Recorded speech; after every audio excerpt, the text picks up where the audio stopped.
Назад сме во студиото, со нас е колегата Дејан Андоновиќ, како што е добро познато овој термин. Дејан, добар ден најпрво.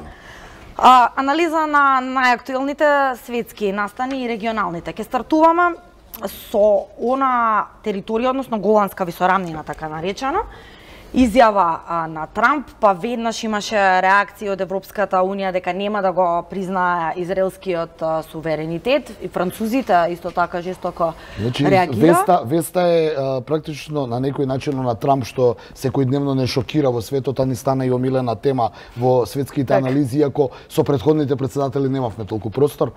Оно што е шокантно можеби за целиот свет, па и за нас кои ги следиме овие случувања, е твитот повторно на Трамп, кој излезе и рече дека е време да се признае израелскиот суверенитет на голандската висорамнина, што предизвика шок во арапскиот свет, во Европската Унија, во речиси целиот свет и пред се во Обединетите нации. Зошто велам и Обединетите нации? Бидејќи мораме да потсетиме дека голандската висорамнина е лоцирана помеѓу Сирија и Израел. Таа беше сириска територија во втората израелско-арапска војна во 1967 ми се чини година. Израел ги порази Ирак, Сирија, Јордан и Либан и ја окупира таа територија, и таа територија остана под раководство на некој начин на Обединетите нации како протекторат, каде што беше израелската армија стационирана. Тоа е стратешка област во тој дел од светот и речиси ниедна држава во светот не ја признаваше голандската висорамнина. Значи голандската висорамнина е нешто во урнекот на Косово на некој начин.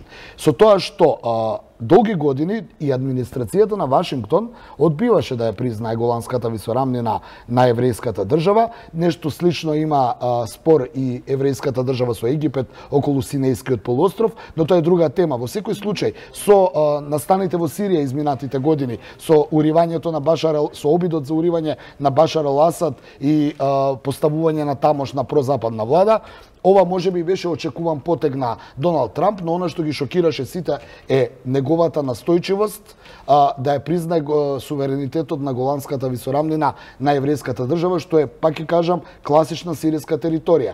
Особено по ова доаѓа неколку месеци откако Трамповата администрација исто така направи еден, би рекол, политички лупинг, а тоа е главниот град на Израел, односно владата од Тел Авив го призна да биде Ерусалим, светиот град, каде што ги подигна тензиите кај муслиманите пред себе, дека Ерусалим не е само христијански, еврејски, туку е муслимански. Така да ова покажува само дека Трамп ја менува глобалната политика, дека Трамп во наредните 2 години, кога се на некој начин предизборни за нов мандат, очигледно повторно ќе очекува најголема поддршка да добие од еврејското лоби во Соединетите Американски држави. Од друга страна, ова на некој начин представува и опасност од нови конфликти, бидејќи арапскиот свет не годува, Европската Унија е шокирана. Андоновиќ, тука ќе те прекинам. На што се должи, па од друга страна, да, индивидуално и од секоја од земјите членки на Европската Унија имаше конкретни реакции, германската влада порпаролите реагира, меѓутоа некако многу жесток беше ставот на Франција. Јана, значи мора да се знае дека Франција и Израел немаат добри дипломатски односи, како што тоа го немаат и турците и израелците. Спорни се неколку работи. Прво, дека денеска, дека оваа изјава Трамп дека ќе признае голандската висорамнина доаѓа во време на еврејскиот празник Пурима, кој го символизира победата на евреите над тогашната персиска окупација, односно Иран. Тоа е прва работа што дополнително ги подигна тензиите кај муслиманите. Испаѓа дека Соединетите Американски држави отворено застануваат на страната на еврејската држава наспроти интересите на арапските земји и муслиманските земји во регионот. Исто така и Ердоган, турскиот претседател, жестоко реагираше и рече дека тоа нема да помине и дека без малку Турција е подготвена и со војни средства не дозволи таков преседан. Таква реакција имаше логично Иран, но и Русија. Но она што е опасно целата приказна, што можеме да ја споиме со втората тема, е дека Мокините држави, пред се Соединетите Американски држави, изминативе години почнуваат се повеќе и повеќе да ја банализираат улогата на Обединетите нации. Според Обединетите нации и резолуциите, Голандската висорамнина не е на еврејската држава, тука е окупирана територија под протекторат на Обединетите нации. Овакова плукање на повелбите на Обединетите нации од страна предсе на Вашингтон доаѓа откако истото се случува и со Косово. Ама бази, тоа не е официјална политика, тоа се изјавите на Доналд Трамп се уште. Ма добро, ама чим ја го признава Ерусалим како главен град, што е прв преседан и сега најавува дека ќе ја признае суверенитетот на еврејската држава, а официјален Ерусалим или Тел Авив и Нетањаху велат конечно дојде правдата и така, тоа значи дека таа е договорена работа. Нешто слично сакам да спојам со Обединетите нации и она што се случува на Косово.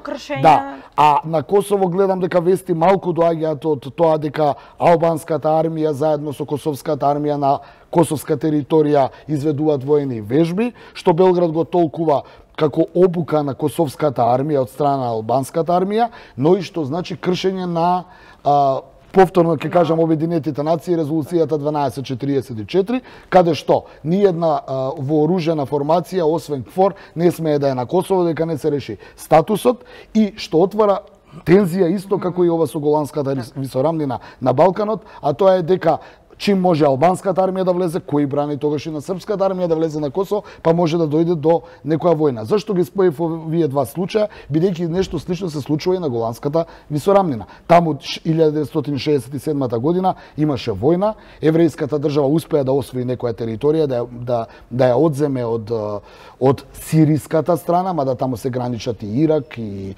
мислам дека и Јордан, и тука сега ќе дојдат нови конфликти, ќе дојдат нови поделби, ќе дојде до нови вооружени судири и незадоволство. Кога сириската влада ослабена, секако, но поддржана од Русија, ќе рече дека ваквиот став на Трамп не го поддржува и дека тие сакаат да ја повратат оваа територија со сите достапни средства. Што значи тоа? Уште една најава за нови конфликти, бидејќи ќе биде признаена и официјално израелската окупација, таму има армија, ќе ја признаат Соединетите Американски држави, после американската дипломатија ќе продолжи со своите притисоци, па можда утре и ние ќе ја признаеме голандската суверенитетот на Израел врз Голандската висорамнина. Знаеш како оди тоа во меѓународните односи, сади сојузниците ја признаат, така оди.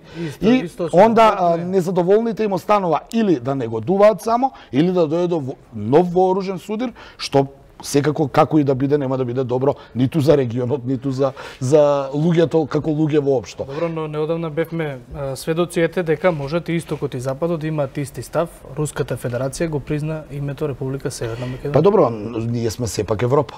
Ние зборуваме сега за Блиски исток, зборуваме за тамошен еден систем, па би рекол и режим на Башар ал-Асад, кој очигледно Вашингтон и Западот по секоја цена сака да гурнат, не успеа, бидејќи Русија и му помогна на Башар ал-Асад да остане на власт, но сега ќе почнат да го цепкаат полека. Бидејќи со отцепувањето на Голандската висорамнина се отвара Пандорината кутија, ќе бараат и курдите од Сирија. Така. Од друга страна го повторив Синејскиот полуостров, исто така по ист принцип евреите ја држат, Израел го држи, тој дел од Египет. Имаше војна, израелската армија ја победи египетската армија и го зазеде Синејскиот полуостров. Ако по урнекот на Голан утре и Синај го добие Израел, може да дојде до стварно голема, нерегионална, би рекол, повеќе од регионална војна. Споминавме Косово, а тука сакам да се надоврземе на регионот. Секако, еве е петок, утре е веќе викенд. Најавени протести во Србија. Има во Црна Гора, во Албанија врие. Сите некако зимите кои што не обкружуваат, буквално месеци и периоди, недели на протести. Андоновиќ, очекување има некои проценки за утрешниот најавен протест веќе во Белград, меѓутоа најпрво би сакала како влез во овој разговор коментар на изјавата на Ѓукановиќ од Црна Гора, вели дека според него протестите во Србија, Албанија и Црна Гора имаат заедничка нишка. Што е интересно, ако се земе во предвид дека можеме да поделиме дека Ѓукановиќ и Еди Рама во Албанија се можеби на едната страна, Вучиќ на другата страна, но сите они се соочуваат со незадоволство кај народот.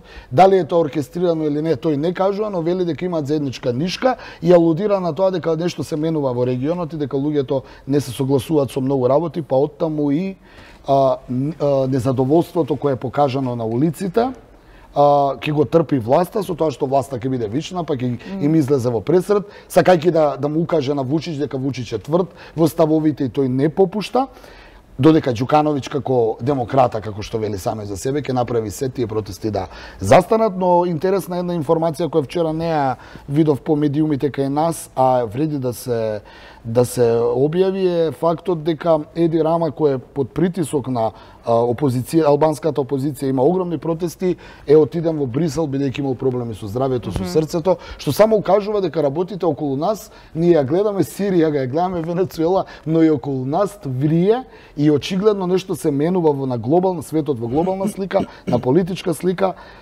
и ќе ги следиме, работиме да видиме дали тие протести ќе останат во демократскиот тој карактер или можеби ќе изродат нешто повеќе, да се надеваме дека нема. Само ќе потсетам дека и жолтите елеци во Париз протестираат подолго време, но таму претседателот Макрон направи една, би рекол, недемократска мерка, тоа им забрани да протестираат во централниот дел на Париз и Шанзелизе, под образложение дека се дивее, се кршат, се уништуваат културно-историски споменици, се кршат излози и се врши кражба, се злоупотребуваат тие протести, па оттаму и тој, би рекол, недемократски чин, жолтите елеци да протестираат околу Париз, а не во центарот на Париз, па ќе видиме дали овие регионалните лидери кај нас ќе воведат нешто слично. Дали интересна е само и реториката на Ѓукановиќ, кој што се поистоветува со институциите.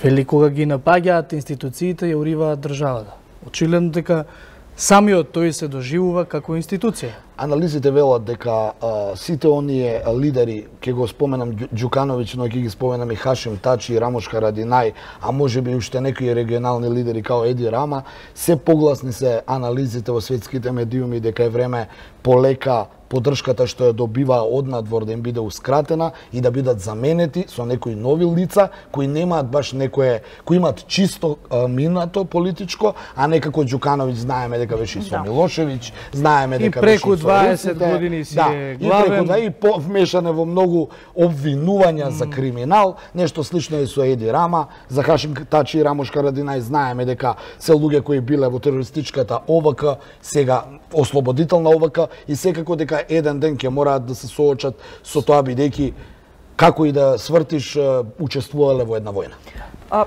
Пред крај, Андоновиќ, би сакала уште коментар. Интересна денеска изјава од Доналд Туск дојде во однос на Брекзитот и тоа е во фокусот. Веќе многу пати сме разговарале во ова студио, на секогаш од различни аспекти. Да, но шокантна е изјавата. Од каде толку непоследователна, зошто шокантна? Не личи ми се. Вели во пеколот има многу место за британските пратеници кои гласаат против договорот. За мене тоа непримерна изјава, ја у старт ќе кажам, бидејќи парламентарната демократија и народните пратеници по парламентите низ целиот свет, независно дали се англичани или се французи или се македонци, се народни представници и тие имаат право да го кажат своето мислење. Тоа е плурализмот. Јас сум шокиран прво од непримерената изјава на еден висок европски представник, независно да го споменува пеколот.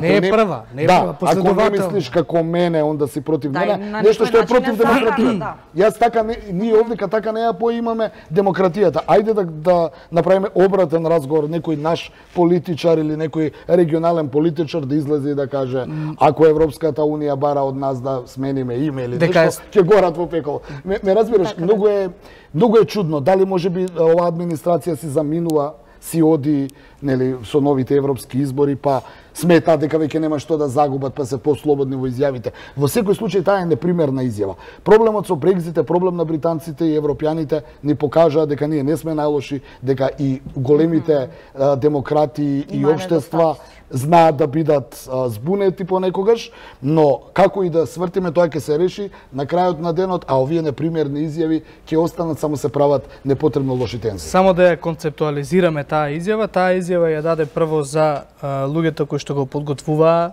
Брекзитот, за сега да рече за пратениците кои што гласаат против договорот, а немаат идеја.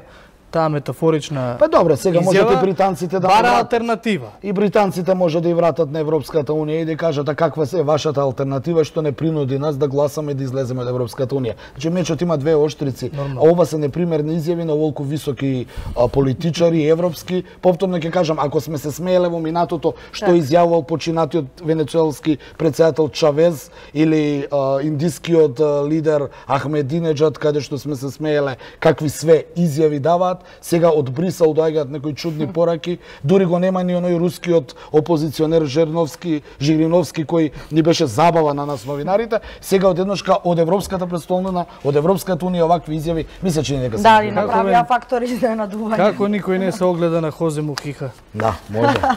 Да, добар. Тука го завршуваме овој блок со колегата Дејан Андоновиќ. Следат вестите на 1 ТВ. Јас и Јана се враќаме околу 17 часот овде во студиото.